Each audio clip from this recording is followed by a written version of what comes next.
You're seeing the videos all the time now. I've actually been seeing them for several years. A lot of full-time RVers are leaving the RV life. Why? I think I know why, and I think the answer is going to shock you. One of the biggest downsides of long-term RV living that I've never seen anybody admit, and I'm going to share that with you in today's video and why I think people are really leaving RV life. Ain't nobody gonna do it for you. You got to mind your own. Hey friendlies, I'm Carolyn and welcome back to my life, living full-time in an RV for more than 7 years. Before we started talking about my theory behind why so many people are leaving RV life, and I have a theory that I think is going to shock you a little bit, do me a favor and make sure you're still subscribed to my channel. Just because you think you subscribed once, don't assume you're still subscribed because YouTube unsubscribes people all the time, so go ahead. I'll wait. Go ahead and check right now and make sure you're still subscribed. And if you haven't subscribed to my channel, what are you waiting for? You're watching. You enjoy being here. It really helps me if you click that subscribe button, hit the thumbs up, and leave a comment. And also, if you like my shirt, I have shirts like this. I also have a lot of other branded shirts and RV living on my Etsy store, and you can check that link in the video description below. This is one of my latest. I love it. And these tank tops are bigger than the racerback that a lot of you have noticed run really small. This is really nice. So if you would have asked me 5 years ago, maybe even 3 years ago, whether I was going to be living in an RV full-time for the rest of my life, I would have emphatically said yes. Yes, I love this life. This is everything I ever dreamed of. This is everything I ever wanted. I will definitely be an RV, full-time RVer for the rest of my life. Things change, people evolve. I don't know that that's so true anymore. And I think that what I'm experiencing might be what a lot of other long-time, full-time RVers are facing. So why are people leaving the RV life? Is it because it's too hard? I don't think it is. Yes, it's challenging, but I think a lot of us got into this knowing the challenges and embracing those challenges. I know for me, I was, early on, I was like, life is too easy in my sticks and bricks. I need challenges in my life. I want more challenging. I want to work harder for things. And it's true. I've definitely gotten a lot of that. I've gotten the challenges, full-blown challenge, full-time RV life experiences. I've had them all. From knocks on the door in the middle of the night to breakdowns on the highway to flat tires out in the desert. I mean, I have had definitely my share. I'm not gonna say more than my share because I think everybody who lives in an RV has these challenges, and I am going to say these challenges are even harder when you're doing it alone. So yes, RV life is very challenging. And does that get any easier the longer you're on the road? Some things get a little easier, some things never change.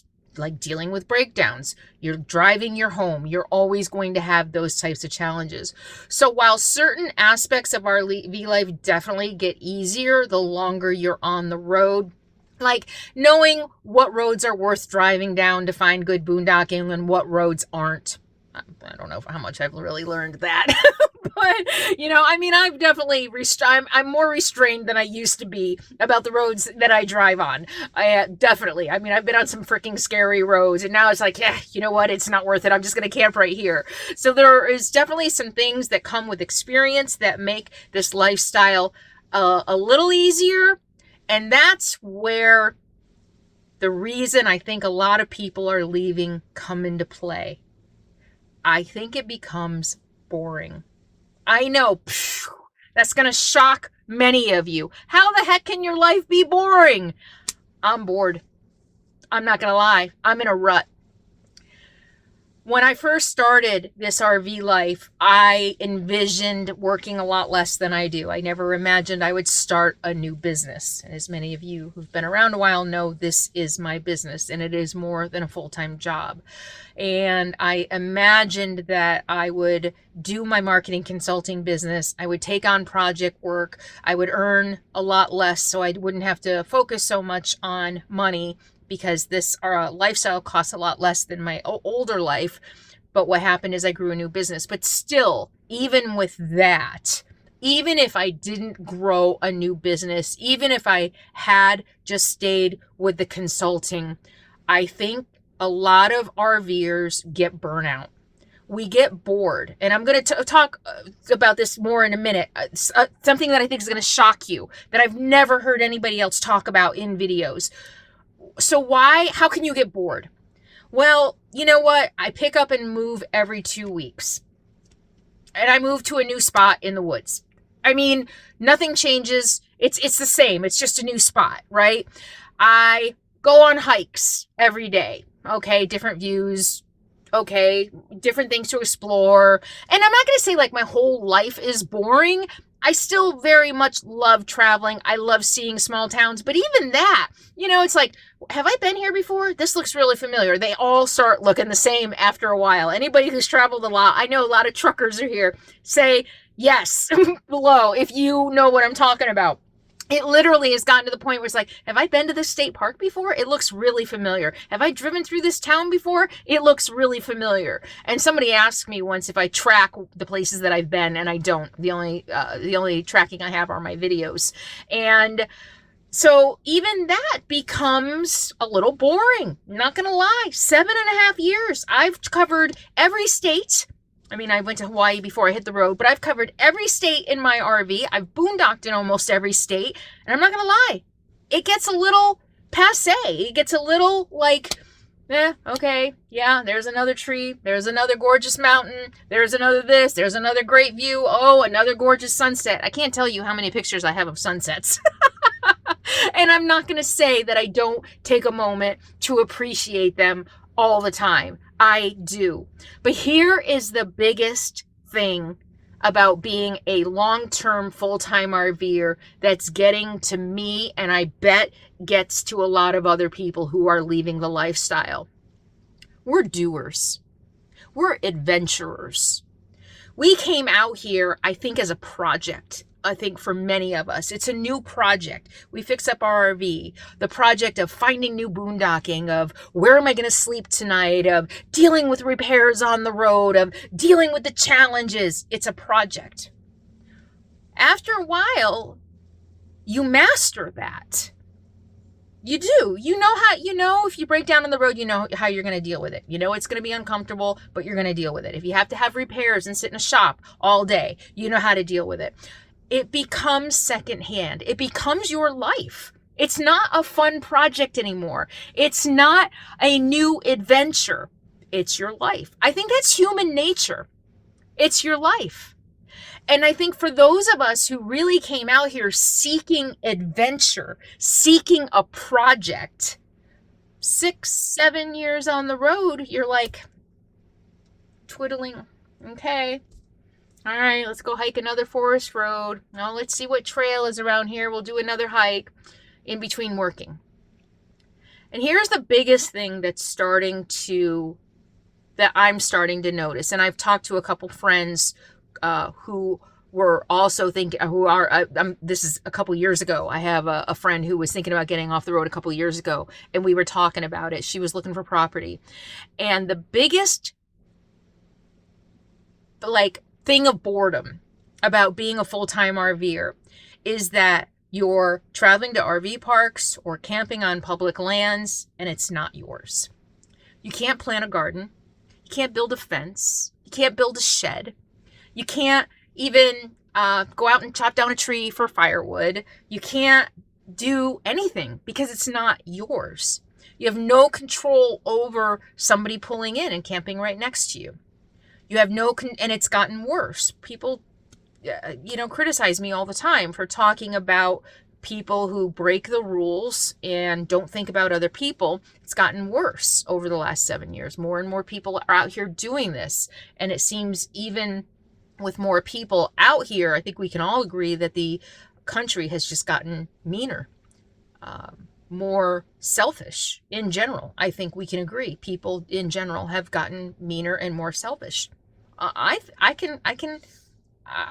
own that in myself. I've gotten very angry, and because of the selfishness of other people, I've gotten more selfish. It's like, okay, well, if they're going to trample on me, I'm going to tramp. I'm gonna grab what I need first, if that makes any sense.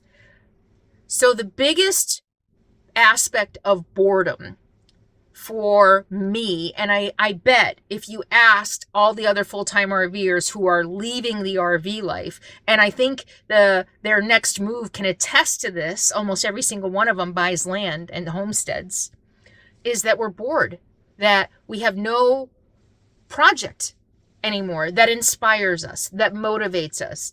Looking on the map to go find our next boondocking camp, we've done that hundreds of times, thousands of times. It's not a challenge anymore. And in fact, a lot of us who've been on the road for 7 years, we know, okay, well, there's a good boondocking spot there, so I'm just going to go there, you know, and why go through all the headache of exploring something new if I don't know what it is? I mean, I still do. I don't like going to the same place twice. That's me personally. So I still do that, and it does excite me and get my adrenaline pumping when I'm trying to go find someplace new. But I now am at a point, and this is what I talked to my friend about a couple of years ago. You pull into a new campsite, you work, you walk. What else is there? You know, you and because I'm still working, I don't always have the energy to maybe go identify plants or bird watch or even hike as much as I want or even do overnight trips. I haven't done any of that in a really long time. And my therapist told me a couple of years ago, it's really hit home. Before I went to New Zealand, it was right before everything happened with Huck. And I'll put a link in the video description below if you don't know the whole Huck story. But my therapist told me my life has gotten really small. And it hurt. I didn't want to hear it. It like was a kick in the gut. I'm like, who the heck are you to tell me my life is small? But she was right. My life has gotten very small. Very small. I've joked before that you almost become a little agoraphobic. That's the wrong word, but you get this fear of leaving your RV behind. I don't want to go on a multi-day backpacking trip and leave my RV. So you're so tied to your home that you're limited. This becomes a very limiting life, especially if you're solo, especially if you don't have a toad. You get very limited, and your mentality around that can get very limited. And it can restrict what you do. It can restrict what you the chances that you take. It can restrict your best intentions for going on overnight backpacking and hiking. And so what I end up doing is going out for my morning walk, coming in and working a bunch, going out and playing with Sadie a little bit again in the afternoon, coming in and watching TV, maybe going for a walk again. I basically have transferred my old life into my new RV life in a much smaller space. And I'm missing that I can't build, that I can't have a garden, that I can't make the land around me mine, that every place I go is temporary and it's not mine. And so that equals a boredom to me, a boredom that I'm itching for a new adventure. I'm itching for a new challenge. I feel like I've mastered RV life and now I want to move on to something new. And honestly, for a couple years, I've been trying to think what is next for me, and I still don't know. I just keep saying when I'm faced with it, I'll know. When I'm faced with it, I'll know. And I don't know what that looks like for me, but I think that is the reason a lot of people are leaving full-time RV life. I think it becomes too easy. Not easy. I think it becomes too passé. I think it just becomes too routine. And a lot of the excitement of the adventure of it is gone. And it's just life. And we're like ready to move on to our new adventure because we're adventure seekers. That's why we did this. Those are my thoughts. What do you think? Leave your thought below. Are you a full-time RVer? Have you thought about getting off the road? Does this resonate with you at all? Are you a full-time RVer who has gotten off the road? Tell me if this resonates with you, if this is part of the reason you have gotten off the road too. Leave your comments below. I look forward to hearing from you. So thank you all so much for being here. It means the world to me that you have been with me all these years. And thank you especially to patrons who help pay for everything that it takes to keep this channel alive. You all matter. You all make this happen. Remember to hit the thumbs up, subscribe, and leave a comment. And I'll see you next time. In the meantime, be happy, be free, and be kind. I'll see you soon. little one? What do you think? Hey. What do you think? Are you a good girl? You're just such a good girl. You're just such a good girl. You're just such a good girl.